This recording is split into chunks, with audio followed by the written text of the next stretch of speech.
IT company Wipro limited ने एक साथ दो जगह काम करने वाले यानी मून लाइटिंग को लेकर 300 कर्मचारियों को बर्खास्त कर दिया है। जब कोई कर्मचारी अपनी नियमित नौकरी के साथ ही चोरी छिपे दूसरी जगह भी काम करता है तो उसे तकनीकी तौर पर मून लाइटिंग कहा जाता है। मून लाइटिंग के खिलाफ मोर्चा खोलने वाले विप्रो के चेयरमैन ऋषद प्रेमजी ने कहा है कि कंपनी के पास ऐसे किसी भी कर्मचारी के लिए कोई जगह नहीं है जो विप्रो के पैरोल पर रहते हुए प्रतिद्वंदी कंपनियों के साथ काम करते हैं।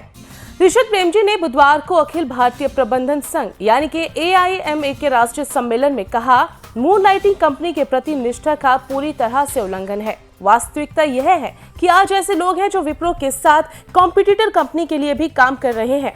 हमने वास्तव में पिछले कुछ महीनों में ऐसे 300 कर्मचारियों का पता लगाया है जो वाकई में ऐसा कर रहे थे। चलिए अब जानते हैं कि आखिर मून लाइटिंग से आईटी कंपनियां परेशान क्यों हैं।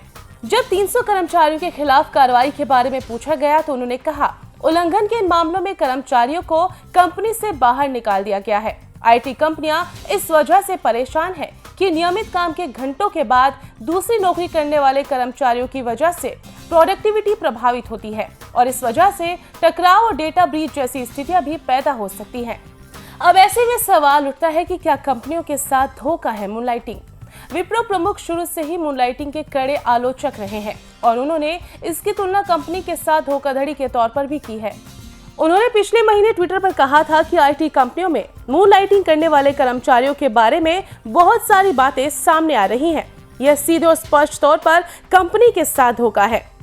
ऐसे में अब मून लाइटिंग पर एक बड़ी बहस छिड़ गई है। दरअसल विप्रो के चेयरमैन की मून लाइटिंग पर हाल ही में टिप्पणी के बाद उद्योग में एक नई बहस को जन्म दे दिया है। आईटी कंपनी इन्फोसिस ने अपनी कंपनी में नौकरी के साथ अन्य कार्य करने वाले कर्मचारियों को अनुशासनात्मक कार्रवाई की चेतावनी दी है। आईटी क्षेत्र की सभी कंपनियां इस मुद्दे पर सहमत नहीं है। टेक महिंद्रा के अधिकारी CP गुरनानी ने हाल ही में ट्वीट करके कहा है, समय के साथ बदलते रहना जरूरी है और हाँ, मैं काम करने के तरीकों में बदलाव का स्वागत करता हूँ। इसके साथ ही इन्फोसिस ने भी अब अपने कर्मचारियों को वार्निंग दे दी है। इन्फोसिस ने कर्मचारियों को भेजे संदेश में कहा है कि दो जगहों पर काम करने या मून लाइटिंग की अनुमति नहीं है। कॉन्ट्रैक्ट के किसी भी उल्लंघन पर अनुशासनात्मक कार्रवाई की जाएगी और नौकरी से भी निकाला जा सकता है। हालांकि IBM ने प्रैक्टिस को बताया अनैतिक। आईटी कंपनी IBM ने भी मून लाइटिंग को अनैतिक कहा है। IBM के मैनेजिंग डायरेक्टर संदीप पटेल ने हाल ही में कार्यक्रम के दौरान कहा था कि कर्मचारी अपने बाकी समय में जो चाहे कर सकते हैं, लेकिन मून लाइटिंग करना नैतिक रूप से सही नहीं है।